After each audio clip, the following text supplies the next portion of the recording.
ہم خیال تو ہر خیال کو مل جاتے ہیں، حامی تو ابلیس کے بھی موجود ہیں۔ بالفرض ابلیس کے حامیوں کی تعداد غالب آ بھی جائے تو کیا ہم ابلیس کو درست مان لیں گے؟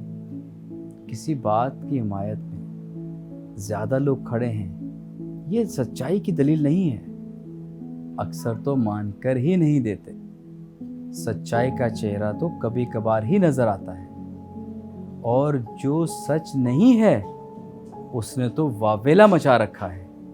دقت یہ ہے سب نے اپنی سہولت کے مطابق اپنے اپنے سچ تراش رکھے ہیں۔ ایک عام شخص کسی نتیجے پر نہیں پہنچ پا رہا، اس کے لیے تو دودھ سے کالا بال نکالنا بھی ممکن نہیں۔ ایسی صورت میں بجائے کسی نتیجے پر نہ پہنچنے کے بہتر یہ ہے کہ عمل کے چند موتی سمیٹ لیے جائیں۔